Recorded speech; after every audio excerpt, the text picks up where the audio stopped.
Hello everyone, I am Irshad And I am Han. and we are going to present the Brook School Recycling Project. Life is difficult enough for disabled, but for children in Nairobi, Kenya, their problems are amplified through poverty and poor living conditions. But one school, Brook School for the Deaf and Autistic Children, took the initiative to help these children obtain good quality education and special care. The 28 children in Brook School range from the deaf, autistic, and less able, including those suffering from cerebral palsy. They lack the means to be accepted both socially and economically. They lack the future they deserve. Mr. Timothy, the headmaster of Brook School, gave them a home, an education, and most importantly, hope. All of which cost the children absolutely nothing. A noble act to say the least, but not exactly a sustainable one. The school tried to generate income by sending collectors to collect trash and recyclables in a village weekly, which they later sell to a recycling company. Not only would this have helped the school's finances economically, it would also leave a positive impact on the environment and create cleaner conditions around the community. However, they encountered a problem. The cost of providing plastic bags is expensive. Furthermore, using plastic bags directly counters one of the greatest benefits of this project, that is its potential for positive environmental impact. This is just not sustainable. Hence, we at Enact Imperial have agreed to microfinance 120 communal trash bins to be placed around the village to completely do away with using plastic bags that hampers their current potential profit. The bins are durable enough to stand long wear and tear, hence are reusable by the community. The bins also enable Brook School to keep the money normally spent on buying plastic bags, thus increasing their overall profit.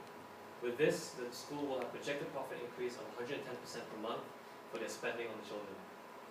The bins can also serve as an alternative method of generating income, with the space on each bin being rented out as advertising space for companies or individuals.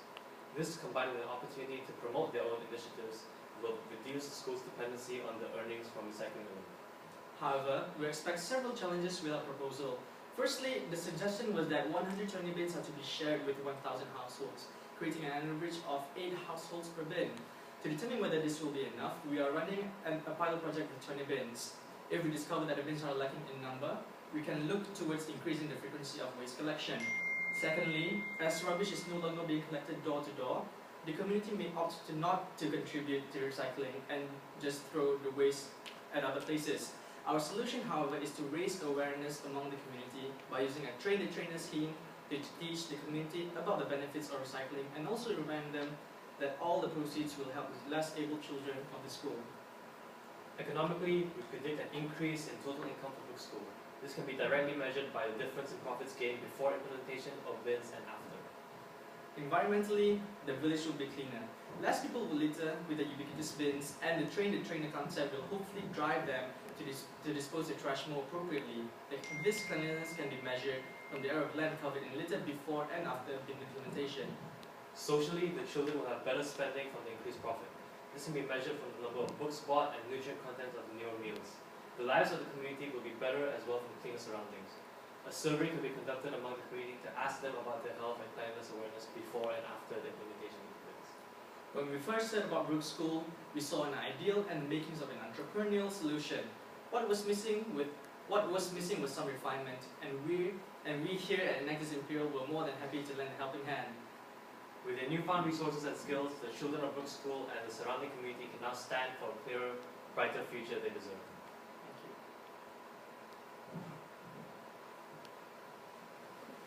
Hello, I'm Anamarai.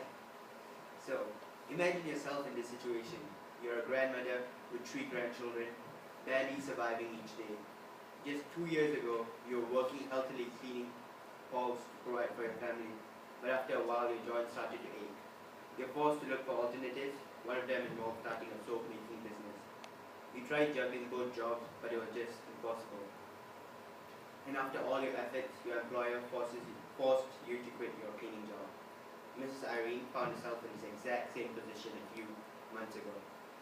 She was driven to support her family solely on her soap-making business, but she just wasn't making enough money. One of our project partners, the Match Foundation, was monitoring her situation, and through your supervision, we were able to help her. We first looked at the financial side of her business. As you can see, this financial sheet shows the cash flow for 5 liters of liquid soap. This is because because her equipment is only capable of making soaps in multiples of 5 liters, hence limiting her order capacity. Now looking at the reasons for low profits of just 550 Kenyan shillings per month. We realize that one of the main reasons for a low profit in a business is due to a lack of knowledge in supply and demand and poor financial planning. She also had a relatively small market share as she had only 7 people she knew in her church. Since she only bought the ingredients in small quantities based on orders, there was a relatively high cost per unit volume of soap. Solutions. Over the course of 4 months, we have tracked Mrs. As you can see, the Nectus Imperial. So, sorry.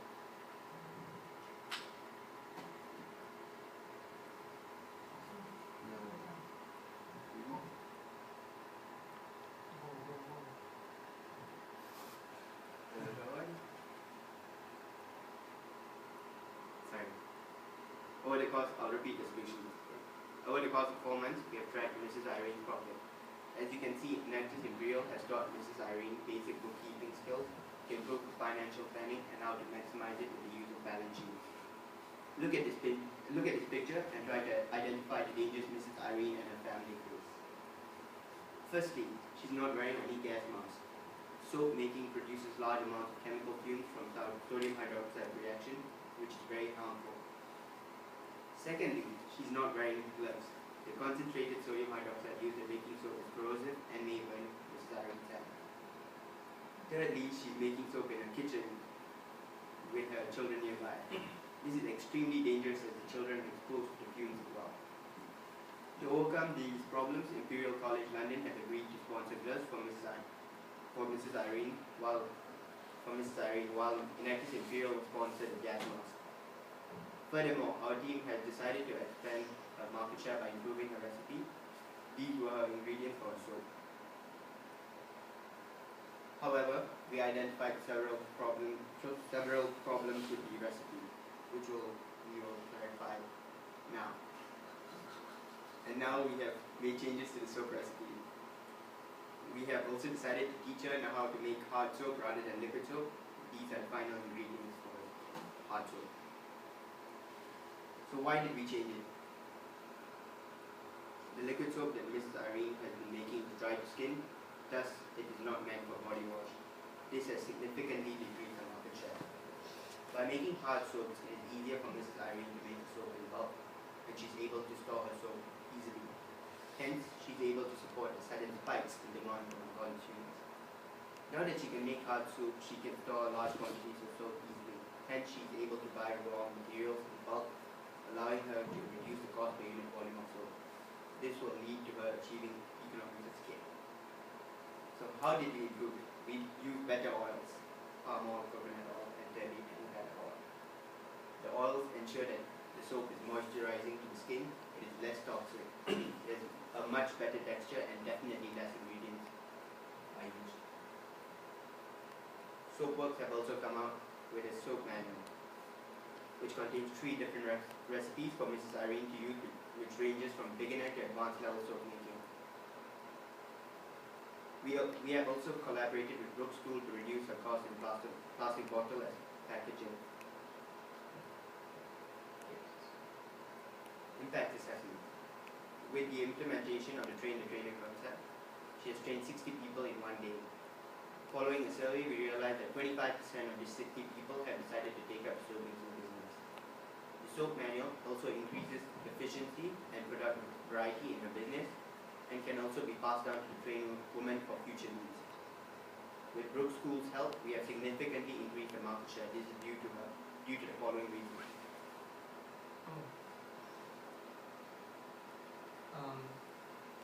The screen is off for some reason. Just Ironic. Alright. Continue. The collectors. I don't know where you are. Do I continue? Oh, yeah, okay, sorry. With Brooks School's help, we have significantly increased the market share. This is due to the following reasons. Number 1, the collectors from Brooks School have agreed to both distribute and market the soap to the neighborhood. Number 2, she's also now able to make a soap in a more conducive environment. Brooks School rents Mrs. Irene classroom, which which is well ventilated for the view. Additionally, she can now store more equipment into her classroom. Not to mention, her profit has increased by a whopping 250%. With our help, Mrs. Irene has changed from cleaner to a businesswoman, from being poor to being rich, from being no one to being the best. Thank you.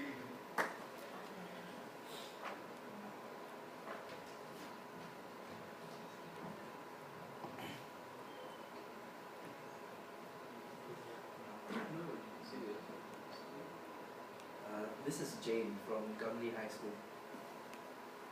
At Gumley Convent School, science is an extremely unpopular subject. In 2011, only 3% of the students chose to pursue physics in the A-levels.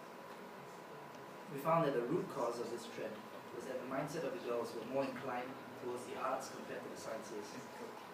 I'm Chris. And I'm Brandon. We at Nexus Imperial identified that such a gender-based mentality is detrimental to the growth potential of young students. An extreme example of preconceived career paths would be the caste system. A boy born the son of a fisherman will have the notion that his future only lay in fishing. A lack of awareness and a fixed mentality could prevent him from flourishing in any unique talents that he may have. In the context of a developed first world nation, we recognize gender stereotypes or other preconceptions hindering the growth of the younger generation as a serious problem. And with this, we conducted a needs assessment for this situation. Our findings concluded that many students who felt they did not have a proper understanding of the different courses. Our findings concluded that many students who felt Our findings concluded that many students who felt that they did not have a proper understanding of the different courses available to them during the 9th year, and thought that they could have made the better decisions had they been more informed. Utilizing the resources of our university, Imperial College London, our passion for science and business, we engineered a breakthrough project, Technopreneurship. Technopreneurship is an enlightening program which is geared towards educating 9th year students using a unique fusion of science and business concepts. It's an entrepreneurial approach set up in 2011 to improve the quality of lives of our future generation by helping them champion thoroughly informed academic choices. Technopreneurship is a three-step approach: science theory and experimentation, applied business skills, and finding a combination combining those two skills. We specifically designed experiments that utilize non-toxic materials, minimizing costs, and maximizing learning. As such, the experiment is economically optimized while minimizing the environmental impact, unlike most laboratory experiments which tend to carry a lot of risk. The business curriculum incorporates scientific theory to key concepts such as marketing, SWOT analysis, and writing a business plan. These skills are taught over a span of 4 workshops and are crucial in the final stage of the program, the competition. Applying the knowledge they had gained over the course, the students were invited to Imperial College London to synthesize, then pitch a bath bomb to a panel of judges who include our business advisors and a manager from Lush, a large cosmetics company. The winners earned themselves a day's workshop at Lush, giving them an invaluable experience in an industry which combines both science and business. We measure technopreneurship success largely by the response of the participants and those around them. While we have directly impacted 20 students last year, an overwhelming 110 students have submitted competitive applications for 20 spots in our workshop this year. Of the students that have been through the workshop, there was a 200% increase in knowledge and interest in science, and a 300% increase in interest in business. From this, the students have found new confidence in academics and in their future plans. Such a quality is immeasurable, but undoubtedly improves the quality of life of the student more before. Just look at how Jane has changed after the program. And this is only where it all starts. Imagine 100 of students like Jane. We deem technopreneurship as a success and plan to reach out to other schools where the student demographic comprises of needy students and help them open a door of opportunity.